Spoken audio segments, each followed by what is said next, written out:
In a land of sunshine where the palm trees sway, there's a special show to brighten up your day. From rockin' festivals to Broadway dreams, tune in with Bonnie G. It's a desert scene. The desert scene with Bonnie G. Meet the stars and feel the beat. From the Coachella Valley is the place to be, for all the culture, fun, and harmony. The desert scene, yeah, with Bonnie G.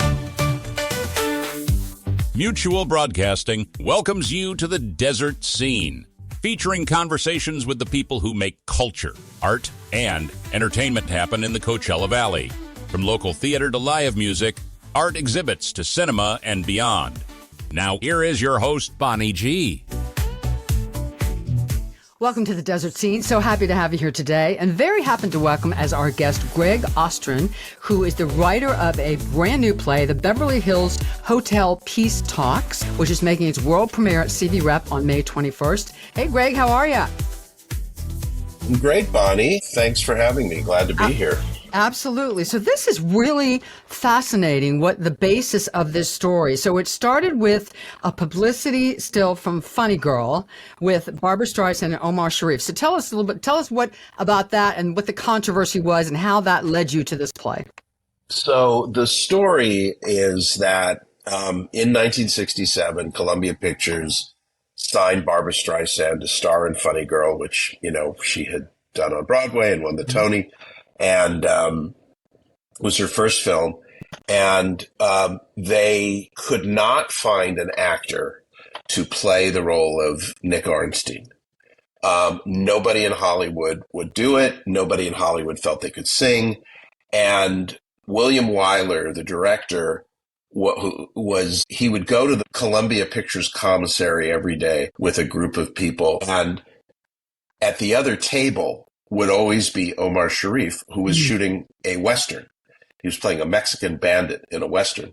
And as a joke, Wyler would say, because they could never find anybody, but Paul Newman wouldn't do it, and this one wouldn't do it, and that one wouldn't do it. And Wyler would always say, well, why not Omar Sharif? And everyone would laugh. And then one day, he was looking at Omar Sharif, and he went, why not Omar Sharif? And he was serious. So they cast Omar Sharif.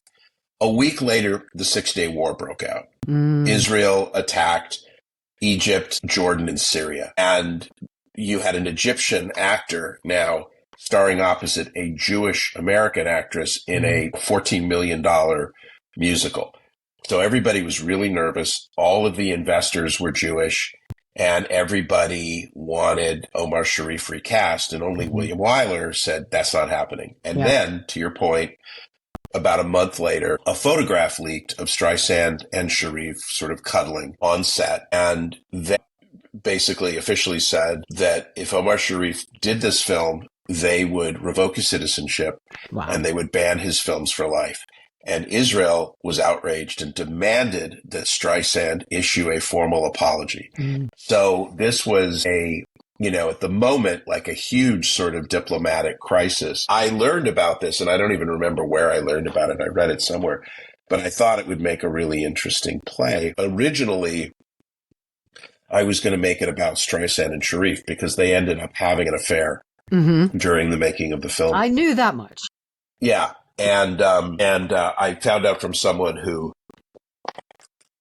is very close to Barbra Streisand, and she said, don't do that. You don't want to do that. So I thought, well, it's still a really interesting story. How can I spin it? So I created a fictitious diplomatic meeting between an Israeli diplomat and an Egyptian diplomat at the Beverly Hills Hotel, monitored by a Jewish American studio executive and his secretary, who's female African American, who plays a very prominent role in the play in sort of getting the studio executive to understand the politics and the emotions and what's really going on here.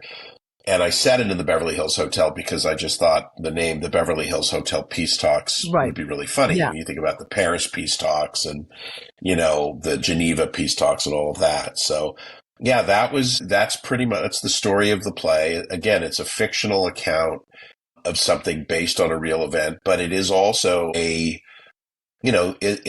play is funny and it's romantic and it's charming, but it also deals with identity and religion and race and the conflict in the Middle East. And after stuff happened in October of last year, very timely. It really really made it timely. Yeah. So absolutely. Yeah. So once you came up with the premise around this real life story, did it just kind of flow, or did you sit there and did you ever have a writer's block where you just sat there and looked at your computers, or did it just flow?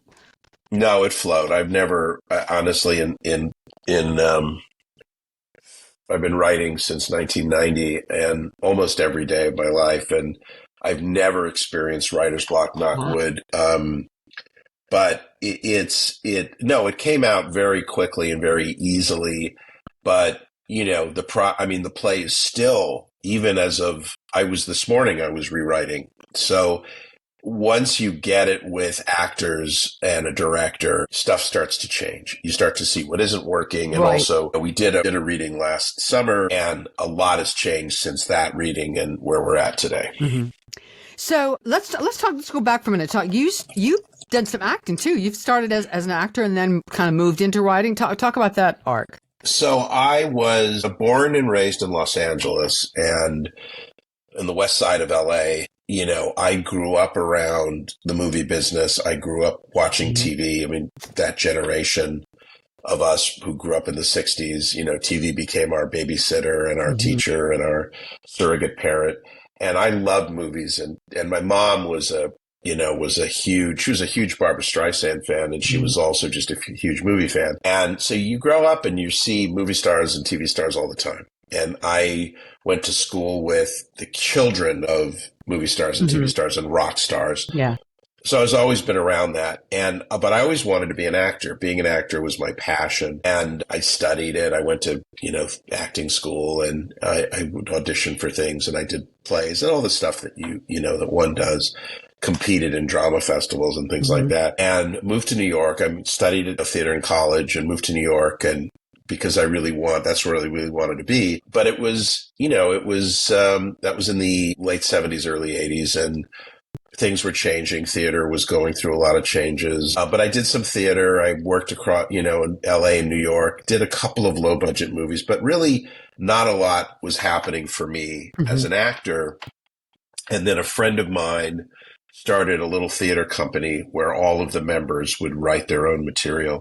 And so I got into the discipline of writing, and I found that I really felt like I really was always a writer. It just was sitting kind of dormant. And I love to perform. I love to talk about myself, and I love to do things like this. Yeah. And I love to be on stage, and I'm very comfortable on stage. Like you could put me on stage with no material, for something, and I could extemporize and be fine with it. But writing, the great thing about writing is you get to play all the parts and you get to tell interesting stories. And so I transitioned into writing, and I found that while as an actor, I got a lot of praise for being an actor, but no work. As a writer, I got praise for writing, but people started hiring me for things, and people reached out to me. And so I, sold screenplays and television scripts, and I worked in various writing capacities in film and television, and even marketing for film and TV. But theater's where I started. And a couple years ago,